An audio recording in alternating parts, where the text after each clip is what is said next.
Hello, traveler who walk in the path of business. Today, I have the individual work to answer the question of principle of marketing. But answering the question one by one is kind of boring, right? So, instead of answering, I will tell you a story instead. So, let's begin. Okay, before we start our story, I want to give you some questions and want you to think about it while listening to my story. My question is, if you were a sailor, would you rather have the fastest engine or the most accurate map?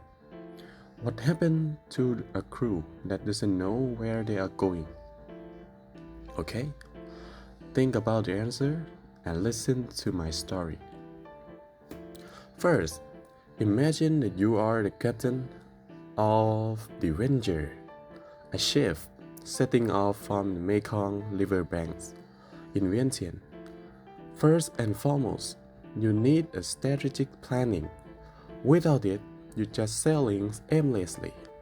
You might spend all of your energy rowing to south, while your destination is north. Because of this, you need a mission and objectives to act as your compass. Without that compass, your crew will inevitably agree about the direction, and you will eventually run out of supply. Furthermore, you must realize that your marketing isn't just a separate little boat tailing behind. If the sails aren't connected to the ship's overall strategy, you will simply spin in the cycles. Consequently, you realize you cannot carry every passenger on the river. You must choose your target customer, perhaps focusing on luxury travelers or local traders. Since you're trying to please everyone, make your ship too heavy and slow. Meanwhile, you're constantly check your marketing load. In this case, is your fuel gauge. Knowing that if you don't track your destination and distance, you will be stranded in the middle of the water. Now, before we continue to the journey, I want to ask you something again. First is, if your ship is sinking because it's too heavy, what is the first thing you would throw overboard? And how do you make your boat stand out among the hundred others? Okay, think about the answer and listen to the journey. As you move further downstream, you begin to look at your business portfolio. The cargo you're carrying, you quickly realize some goods are profitable or star, while others are just a deadwood that taking up space. In the light of this, downsizing becomes the strategic necessity. You have to throw away the heavy, useless cargo overboard, so the ship can stay afloat and survive the storm. However, success isn't just about the captain's orders. It requires a deep teamwork, from the person looking out for rocks to the one that's fixing their engine.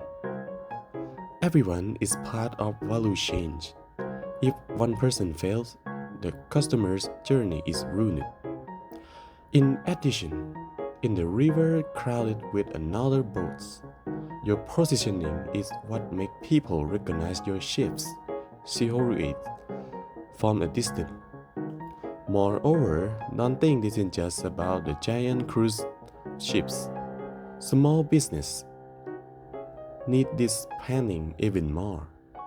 A giant ship might survive the small leak, but a small boat will sink instantly if it hit a rock it didn't plan for. Before we continue to the destination, I have some questions for you. If you see the storm coming on the horizon in Laos, how does that change your route? And why would the investor give you a go if you can't prove you will bring it more back. Now, imagine you launching this business right here in Laos. To navigate these specific waters, the most important tool in your cabin is the SWOT analysis.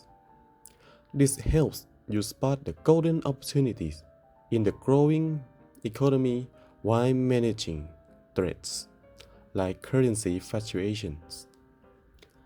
Following this logic, you use the segmentation to realize that the teenager in Vientiane wants something very different from a farmer in the mountains.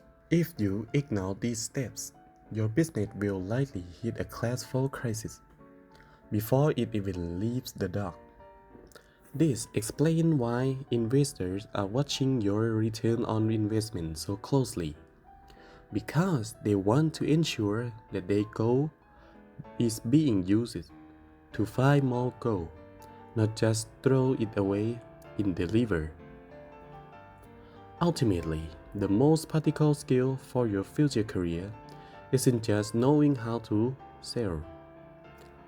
It's knowing how to read the map and lead the ship toward a long-term horizon. And that is the end of my story. I hope everyone enjoyed it and get something from it. Finally, I want to thank you to the Professor Durrani and everyone who listened to the end. My name is Thavisouk from IBM Gen 5. Thank you for today.